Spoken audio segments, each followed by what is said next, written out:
The Hamilton Hotel had stood on the corner of Fifth and Pine for over a century, its red brick facade a testament to Seattle's golden age. From my office on the mezzanine, I could see the construction cranes circling like vultures, modern glass towers rising on every side of our little piece of history. Soon they'd be coming for us too, or so they thought.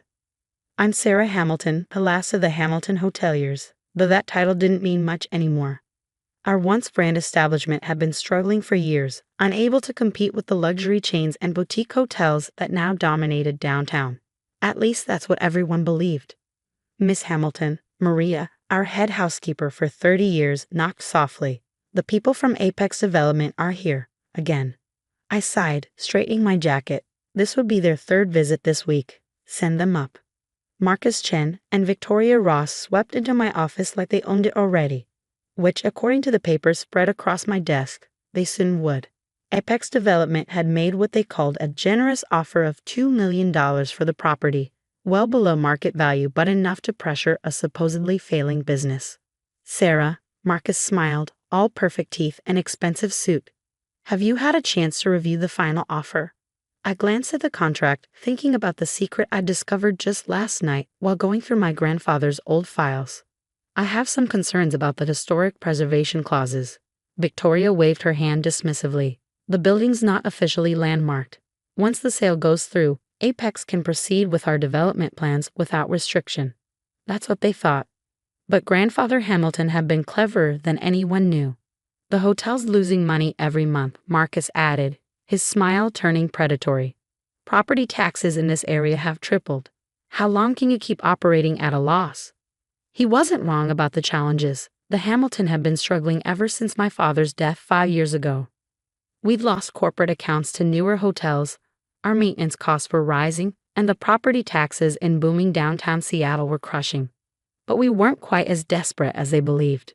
$2 million is more than fair, Victoria pressed, especially considering the building's condition. The electrical needs updating, the plumbing is ancient, and let's be honest, the whole place needs a complete overhaul. I touched the antique desk that had been my grandfather's, remembering the hours I'd spent here as a child, listening to his stories about the hotel's glory days, about the secret he protected, waiting for the right moment. The Hamilton has been more than just a hotel, I said quietly. It's been a part of Seattle's history for over 100 years. My grandfather used to tell me about the speakeasy in the basement during Prohibition, the jazz musicians who played in our ballroom, the secret meetings during World War II. Fascinating history, Marcus cut in, not bothering to hide his boredom. But history doesn't pay the bills. Our offer expires at the end of the week. After that, well, he shrugged. Banks aren't very sentimental about foreclosures. They left, leaving behind the contract and the weight of their threats. As soon as the door closed, I pulled out the document I found last night, my grandfather's original deed to the property, dated 1973. The deed with a very special clause that Apex's lawyers had somehow missed. My phone buzzed. A text from Tom, my best friend since college and now one of Seattle's top real estate attorneys. Found it. The clause is still valid. Call me ASAP. I smiled, remembering my grandfather's words from years ago. Sometimes, Sarah, the best move in business is to let your opponents think they've won, right up until the moment they discover they've lost everything. The Hamilton had secrets that went far deeper than its history, secrets that would turn Apex's $100 million development plans to dust. My father had never known about the clause. Grandfather had taken that secret to his grave, leaving only a letter for me to find when the time was right. Last night, sorting through his old files in preparation for the sale, I'd finally discovered it. My dearest Sarah, the letter began, if you're reading this, someone's trying to take our hotel. But what they don't know is that in 1973, when Seattle was dying and downtown property was worthless, I added a special covenant to the deed. The Hamilton Hotel can never be demolished or significantly altered without unanimous approval from all living members of the Hamilton family, not just majority approval, unanimous. And the covenant runs with the land, binding all future owners in perpetuity. I touched the original deed, its pages yellowed but its legal language crystal clear. Any attempt to demolish or fundamentally alter the hotel would require my approval. An approval I would never give. But that wasn't even the biggest secret the Hamilton held. A knock at my door interrupted my thoughts. Come in. Maria entered, closing the door carefully behind her. Miss Sarah, the men from the Historical Society are here. They've finished their inspection of the basement. I stood up quickly, and she smiled, her eyes twinkling. They found it, exactly where your grandfather said it would be. The original Shanghai tunnels connecting to 3 other buildings. They're intact, and they're spectacular. The Shanghai tunnels, a network of underground passages that ran beneath downtown Seattle, used during Prohibition and rumored to be part of the Underground Railroad. Most have been destroyed or sealed off during later development, but according to my grandfather's letters, the Hamilton's tunnels have been preserved, hidden behind false walls in the basement. Tunnels that, according to the Historical Society's preliminary assessment, would make the hotel eligible for National Historic Landmark status. Status that would make it virtually impossible for any developer to touch the property. My phone buzzed again. Tom, sending documents proving that the covenant was ironclad. Apex's lawyers missed it completely. His message read, "They have no idea what they're walking into." I sat back in my grandfather's chair, looking out at the city he'd loved so much. The Seattle of his day was almost gone, replaced by glass and steel monuments to progress. But the Hamilton had endured, protecting its secrets until they were needed most. The hotel wasn't failing. I just made it look that way. Every lost corporate account had been carefully documented. Every maintenance issue strategically exaggerated. The property taxes were high, but the hotel's true financial situation was far from desperate. My grandfather had taught me that sometimes you had to lose a little to win big. Apex thought they were buying a struggling hotel for a bargain price. Instead, they were walking into a trap that would cost them millions. Tomorrow, I would sign their contract, playing the part of the defeated Harris forced to sell her family legacy. I'd watch them celebrate their victory, planning their luxury condos and boutique shops.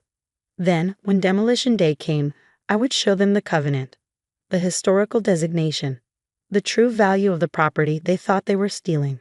The Hamilton had one more story to tell, and this time, the ending would be written by a Hamilton. The signing ceremony was everything Apex Development had hoped for. A media event showcasing their latest acquisition in downtown Seattle's transformation. Local news cameras captured my reluctant signature on the sales contract, Marcus Chen's triumphant handshake, and Victoria Ross's perfectly rehearsed speech about progress and urban renewal. The Hamilton Hotel has been a beloved landmark, she announced to the gathered reporters. But it's time for Seattle to embrace the future. Apex's new luxury development will revitalize this entire block. I sat quietly, playing my part as the defeated Harris. Only Tom, standing beside me as my attorney, knew I was fighting back a smile. The next few weeks passed in a blur of activity. Apex's team swarmed the hotel, conducting surveys and making plans. They never noticed that every routine inspection by the Historical Society was carefully documented, building our case for landmark status. Or that every architectural assessment was quietly copied to my files, proving the building's structural integrity. Then came the morning they'd all been waiting for. Demolition day. I arrived early, watching the construction crews set up their equipment. Marcus and Victoria stood with their project managers, reviewing plans and checking schedules. They didn't even notice me until I walked up with Tom and Maria. "Sarah," Marcus nodded dismissively. "Come to say goodbye to the old place." "Actually," I smiled, "I'm here to protect my property." Victoria frowned. "Your property? You signed it over to Apex 3 weeks ago." "About that." Tom stepped forward, opening his briefcase. "You might want to take a look at these documents first." The next hour was chaos. Apex's lawyers huddled over the original deed, faces growing paler as they confirmed the covenant's validity.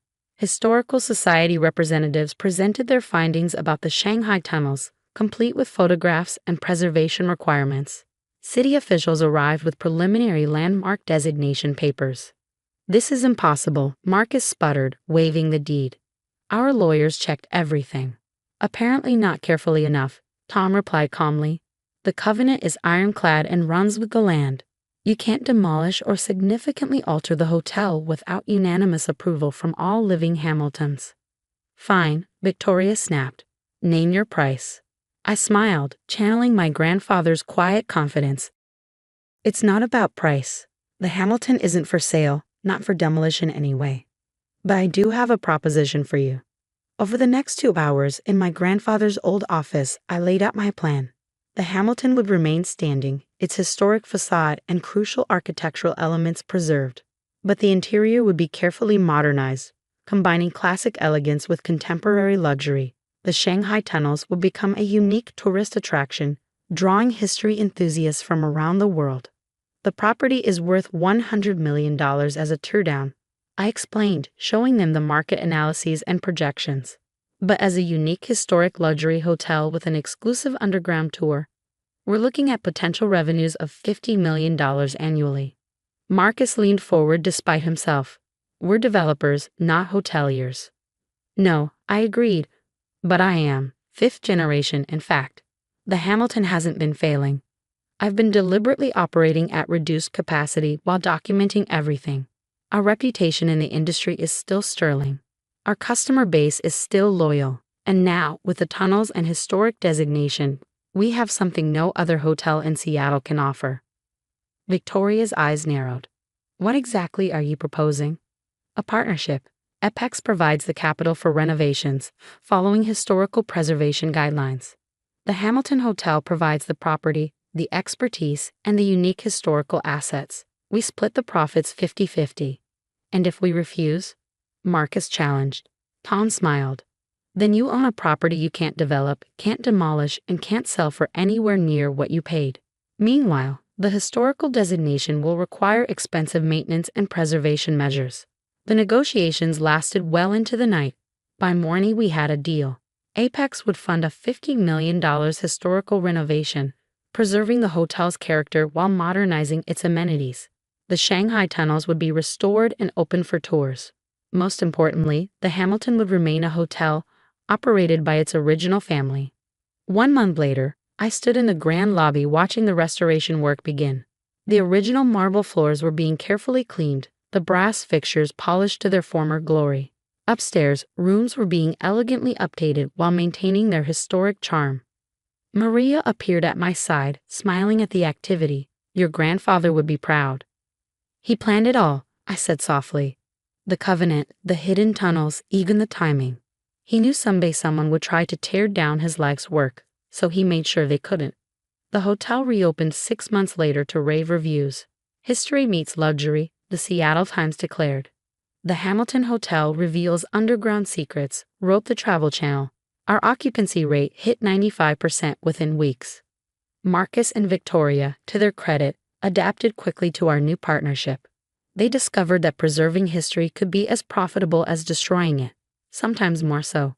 The Shanghai Tunnel tours became the hottest ticket in Seattle tourism. One evening, as I sat in my grandfather's office watching the sunset paint the city gold, I found another letter hidden in his desk. This one was dated just days before his death. My dearest Sarah, it read, by now you've saved the Hamilton and discovered its true value. But the real treasure isn't in the tunnels or the covenant or even the hotel itself. It's in understanding that progress doesn't always mean demolishing the past. Sometimes it means building on its foundation, preserving what matters while adapting to change. You've done that beautifully. The Hamilton isn't just a hotel. It's a bridge between centuries, a keeper of stories, a reminder that some things are worth saving. I trust you'll keep its secrets, preserve its legacy, and when the time comes, pass on its lessons to the next generation. With pride and love, grandfather. I touched the antique desk, thinking about the layers of history beneath my fingers. Outside, modern Seattle stretched toward the sky, glass towers reflecting the setting sun. But here in the Hamilton, past and present have found a way to coexist, each making the other stronger. Today, the Hamilton Hotel stands as proof that progress doesn't always mean destruction. Our rooms combine historic charm with modern luxury. The Shanghai tunnels draw tourists and history buffs from around the world.